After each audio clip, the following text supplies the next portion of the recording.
Part 6. The Political History of the United States, 1776-1778. Volume 4, Chapter 44, The Drive for Confederation. The most important political fact of the years after independence was the movement toward a formal confederation by the revolutionary states of America. The radicals were scarcely enthusiastic about creating any sort of permanent central government, but their innate distrust of all government, especially large central government, necessarily removed from checks by the people, was partially neutralized by their overriding desire to win the Revolutionary War. The myth abounded that formal confederation was necessary to win the war, although the war would be virtually won by the time confederation was finally achieved. The war was fought and won by the states informally, but effectively united in a Continental Congress. Fundamental decisions, such as independence, had to be ratified by every state. There was no particular need for the formal trappings and permanent investing of a centralized government, even for victory in war. Ironically, the radicals were reluctantly pulled into an arrangement which they believed would wither away at the end of the war, and thereby helped to forge an instrument which would be riveted upon the people only in time of peace, an instrument that proved to be a halfway house to that arch enemy of the radical cause, the Constitution of the United States. The conservatives, on the other hand, suffered from no such hesitation. Those flexible conservatives who went along reluctantly with independence rather than becoming outright Tories saw in a strong new central government the reconstitution of a powerful state, a British imperium without Britain. Here they hoped would be a strong central state which they could expect to control, a state which could bring back mercantilism and monopoly privilege with even greater benefits to themselves. As Merrill Jensen puts it, the conservatives who had opposed the revolution and who went along with it only when they saw no alternatives, as well as many who were not opposed to independence, wanted supreme political authority placed in a central government which could exercise a coercive power over the states and their citizens. They valued the British connection for the very definite advantages it gave the ruling classes of the colonies.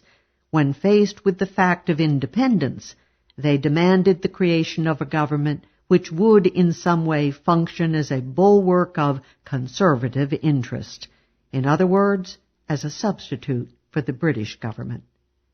The radicals, of course, were engaged in fighting a war against centralized government, its taxation, restrictions, and privileges, and were not about to favor establishing an equivalent at home to what they were fighting to eject from American shores. And what of the revolutionary radical principle of locating sovereignty in the people themselves rather than in the legitimate government? Would not this be an insuperable barrier to the aims of the right? But here the able conservatives proved shrewd indeed. They managed to drop quickly the belief in the sovereignty of the crown, and demagogically to incorporate the radical doctrine of popular sovereignty for their own ends. Indeed, they cynically appeared to be more democratic than the radicals, for they argued that only a strong national government could really represent all the people. This contrasted to the radicals' distrust of central power and their doctrine that the central government should only be a limited federation of sovereign states. In the name of the people, the conservatives called for the crushing of the powers of the separate states and the aggrandizement of national governmental power. Thus, for the first time on the American scene, but by no means the last time, the right found the ability to use the language of popular democracy to befuddle the masses, to win their allegiance to strong central government, mercantilism, and monopoly, and away from individual freedom.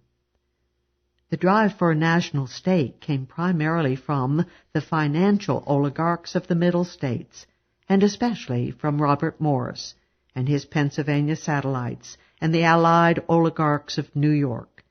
There were two major reasons for the greater zeal for national aggrandizement by these men than among the conservatives of the South. First was the former's far shakier rule at home, especially in New York and Pennsylvania, and second was the greater economic and financial stake in the central government than that among the planters of the South. For example, Morris and his cohorts had already made millions from the centralized war effort alone. Until a formal governmental structure should be achieved, the conservatives tried their best to aggrandize the power of the existing Continental Congress at the expense of the citizens of the several states. Leading in this attempt was James Wilson of Pennsylvania, Robert Morris's ally and chief theoretician. Scorning the history of Congress, Wilson boldly declared as early as August 1776 that Congress really represented all the American people and was thus superior to the states. Indeed, the states, declared Wilson, had really been dissolved into one large state. But though Pennsylvania's Benjamin Franklin, Dr. Benjamin Rush, a centrist shifting steadily rightward, and the now conservative John Adams argued similarly, their repeated efforts at centralization were all unsuccessful. Thus, in early 1777, Wilson argued that Congress had to oppose a convention of New England states that had met the previous December to discuss plans to prosecute the war. Adams, Rush, and he asserted that an unauthorized meeting would virtually usurp the alleged powers of Congress. But the radicals fought back powerfully. Sam Adams acidly pointed out that only tyrants opposed the right of the people to assemble, and Richard Henry Lee insisted that there was no Confederation, and therefore there could be no infringement of law. Congress finally agreed that it had no power to prohibit or punish such regional meetings. Another fierce struggle about enhancing congressional power over people came in early 1777. It was waged over a measure authorizing Congress to empower local officials to arrest deserters without participation by the state governments. Led by James Wilson, Congress at first passed this law, but it was later forced to rescind. Just arrived in Congress, one Dr. Thomas Burke of North Carolina, an Irish-born physician, quickly assumed the leadership of the radical libertarian forces. He charged that this assumption of power by Congress would thereby endanger the personal liberty of every man in America. He pointed out that such measures would give Congress a power to act coercively against the subject of every state and dissolve state institutions. It would have power unlimited over the lives and liberties of all men in America. At the same time, Burke and Lee also managed to block an attempt by Wilson and John Adams to vote on a return of Congress to Philadelphia by vote of individual congressmen rather than by states. Another attempt to fuse the states into one common mass, as Adams had revealingly phrased it. If Congress were thus allowed to change its own rules of voting by states, Burke declared it would then be bound by no rule at all and only governed by an arbitrary, tyrannical discretion. Burke's threat to withdrawal should Congress thus change its rules forced the conservatives to retreat once again. In a letter to North Carolina Governor Richard Caswell, Dr. Burke penned a magnificent and prophetic analysis of the drive for power on the part of the conservatives, as well as other members of Congress. The more experience I acquire, the stronger is my conviction that unlimited power cannot be safely trusted to any man or set of men on earth. No men have undertaken to exercise authority with intentions more generous and disinterested than the Congress. How could individuals blessed with peaceable domestic affluence endeavor at increasing the power with which they are invested, when their tenure of it must be exceedingly dangerous and precarious. This is a question I believe cannot be answered but by a plain declaration that power of all kinds has an irresistible propensity to increase desire for itself. It gives the passion of ambition a velocity which increases in its progress, and this is a passion which grows in proportion as it is gratified. These and many other considerations make me earnestly wish that the power of Congress was accurately defined and that there were adequate check provided to prevent any excess. Even thus, early men so eminent as members of Congress are willing to explain away any power that stands in the way of their particular purposes. What may we not expect some time hence, when the seat of power shall become firm by habit, and men will be accustomed to obedience, and perhaps forgetful of the original principles which gave rise thereto?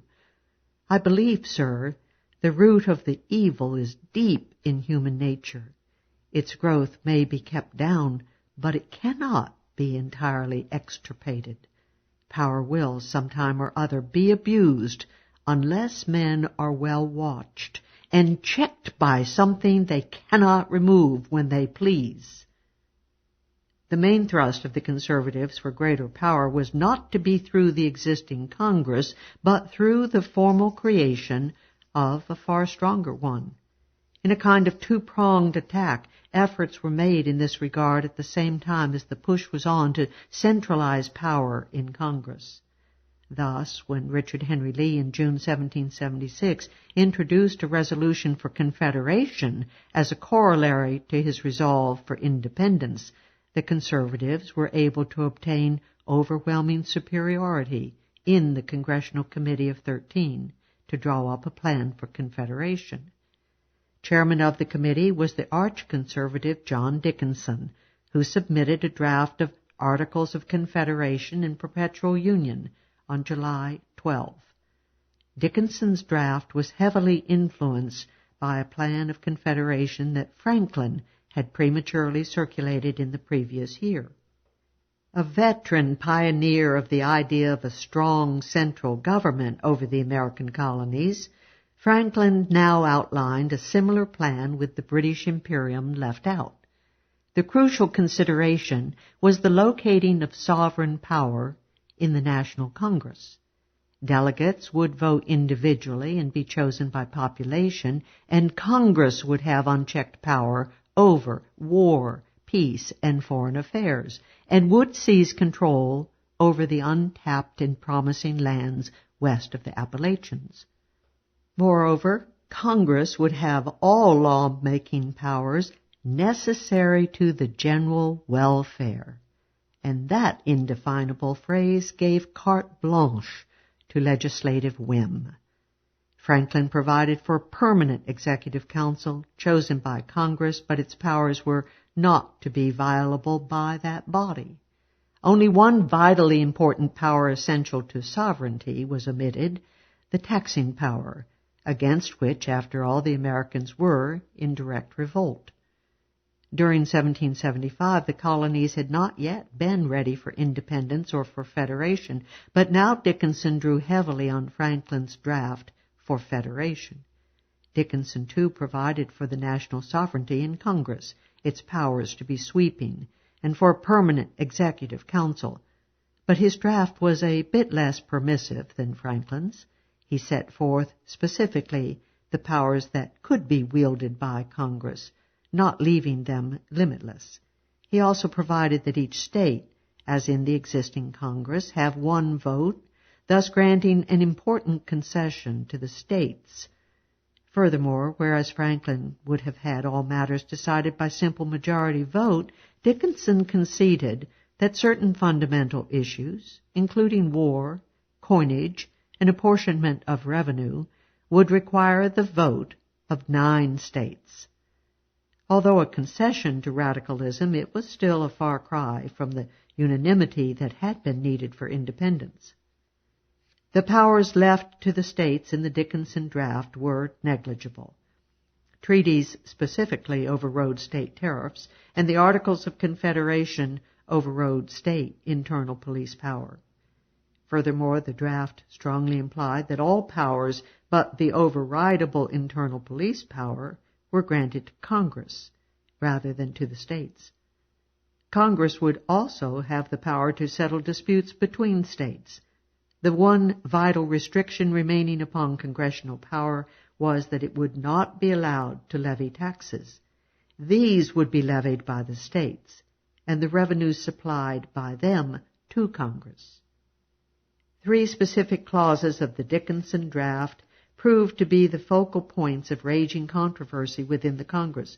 All involved the central problem of the conservative drive for a unitary national state and strong central government. One struggle was an attack from the right, from those who wanted to restore the Franklin idea of voting by individuals elected proportionately to population rather than by states. The conservatives were bolstered by the delegates from the large states who, of course, tended to back an amalgam by population in which they would exert far more influence than in equal voting by states. The attack from the right was led by Franklin, aided by John Adams and Benjamin Rush. Leading the small state radicals was the Reverend John Witherspoon, president of Princeton College, who insisted that the Confederation should not be a national state, but a federal union of sovereign states. Finally, after a furious battle, equal voting by states prevailed over the stubborn objection of the majority of the Virginia delegation, John Adams and Arthur Middleton of South Carolina. If voting in Congress were to be equal by states, how would the expenses of the central government be apportioned among the states, which would undertake to supply the revenue? The sensible solution of the Dickinson Draft was to requisition funds according to the population of each state. Here again the attack was from the right, specifically from the slave states of the South wishing to keep their slaves untaxed. They proposed requisition on the basis of the property value of lands and improvements. This was a cunning attempt to foist the burden of revenue upon the liberal and relatively slaveless New England states, where land was intensively cultivated and improved, and therefore of a relatively higher value than in the other states. While the original draft prevailed during 1776, the final vote in late 1777 was a victory for the Southern view. The unanimous vote against lands and improvements as the basis for calculating revenue, cast by the 4 New England states, was overcome by a solid phalanx of 5 votes from Maryland, Virginia, the Carolinas, and New Jersey. Pennsylvania and New York's 2 delegates were evenly split. The most bitter of the 3 controversies around the Dickinson Draft was over its proposal to nationalize all the Western lands, to vest all the lands beyond the boundaries of the 13 states in the ownership of Congress. The alternative was to allow them to remain in the hands of Virginia, which had vague charter claims to all land westward to the Mississippi. The radicals opposed the Dickinson Draft in reaction to the imposed jurisdiction of a remote central government in which the public had no direct participation. More important, they realized that the drive for nationalization of the Western lands came from long associated groups of highly influential land speculators, whose grandiose claims to Western territory had already been spurned by Virginia, and who counted on the national government to grant them their demands. If Congress ultimately would not do so, they had nothing to lose. Many historians have treated this conflict as being between the landless states favoring nationalization against the landed in favor of keeping their claims. Yet 2 of the 6 landless, New Hampshire and Rhode Island, showed no interest whatever in nationalization.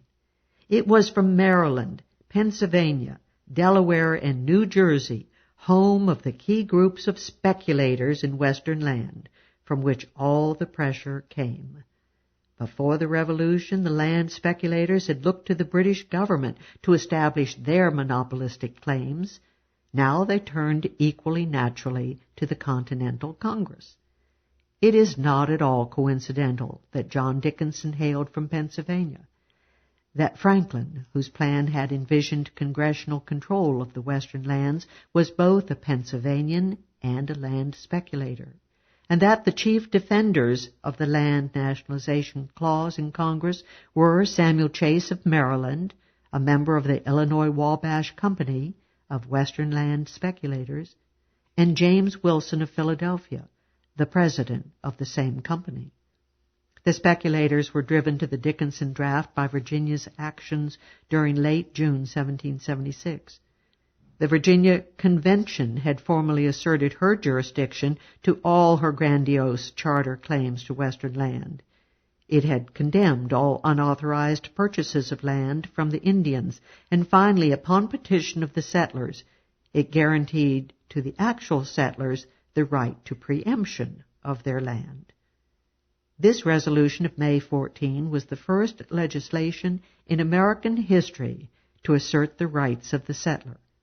It was this Virginia claim and the guarantee to the settlers that led the land speculators to try for nationalization of the western lands.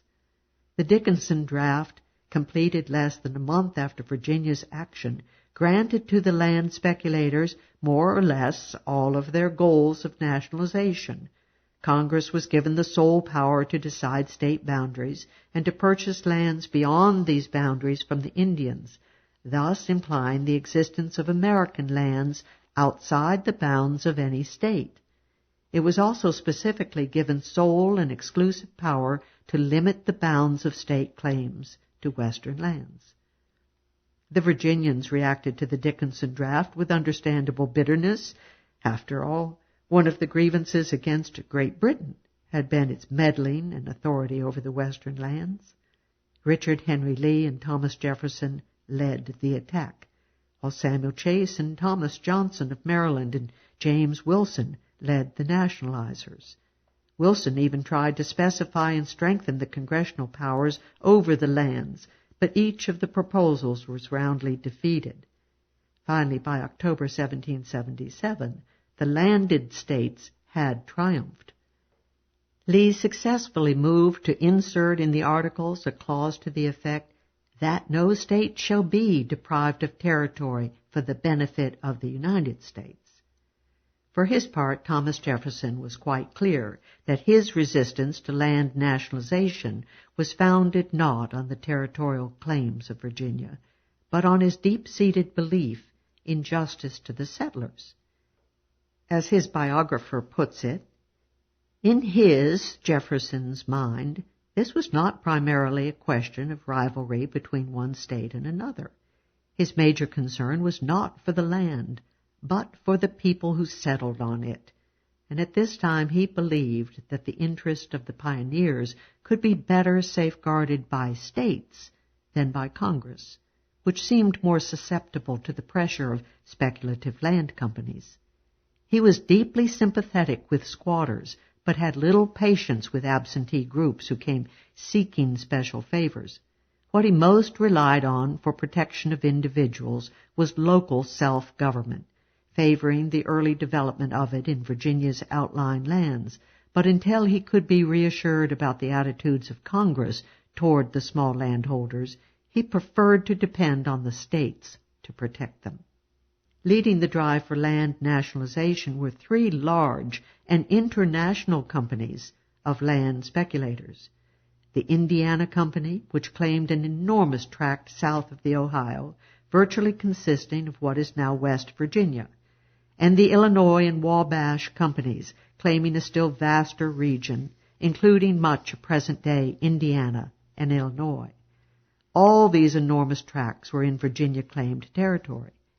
Heavily and prominently involved in the Indiana Company were Robert Morris, the Wharton brothers, Philadelphia merchants and financiers, William Trent, brother-in-law of George Croghan, the Franks and Gratz families, international Jewish merchants based in Lancaster, Pennsylvania, and Philadelphia, Benjamin Franklin, his son William, and Benjamin's son-in-law Richard Batch, and the Tory Joseph Galloway.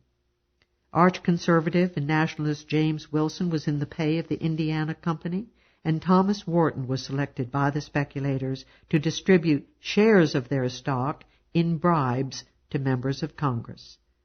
The huge Illinois Company grant included virtually the same crew: Trent, the Franklins, the Whartons, Croghan, and Galloway.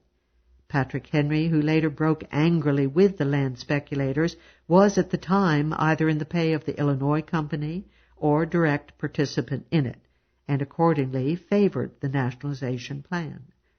The Wabash Company, claiming nearby lands, included the Gratz-Franks group and the entire top leadership of the Maryland oligarchy: Samuel Chase, Governor Thomas Johnson, former Governor William Paca, the brother-in-law of Robert Morris, and Charles Carroll of Carrollton.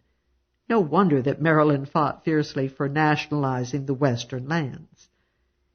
In late 1778, after the American forces had wrested the Illinois country from the British, the Illinois and Wabash companies merged their interest into one powerful force, which would then include Silas Deane and Conrad Girard, French minister to the United States.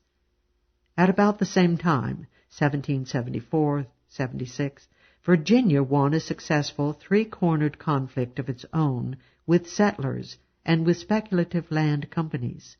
Its most important land struggle involved pioneers who had trekked across the Appalachian Mountains to settle on lands claimed by Virginia south of the Ohio River in what is now Kentucky. In 1774, Lord Dunmore's Royal Virginia troops had driven the Shawnee Indians out of the Kentucky region, Dunmore's War, and settlement across the mountains promptly ensued. At first, the settlers simply regarded themselves as the extreme western end of Virginia's Fincastle County. Very quickly, the new settlers began to imbibe the very ideas of self-government for occupiers of new land that the Americans in general were using against Great Britain. The arguments were clearly applicable to the Kentucky settlers as against the remote government of Virginia. Into this potentially explosive situation stepped an ambitious group of land speculators headed by Judge Richard Henderson of North Carolina. They formed the Transylvania Company in January 1775 and soon bribed the Cherokee tribe to come together and cede the company the large land area southwest of the Kentucky River and north of the Cumberland. Since the Cherokees, ensconced in the mountains to the south, made no use of this land anyway and didn't really own it, they were happy to consent to this sale at the Treaty of Sycamore Shoals in mid-March.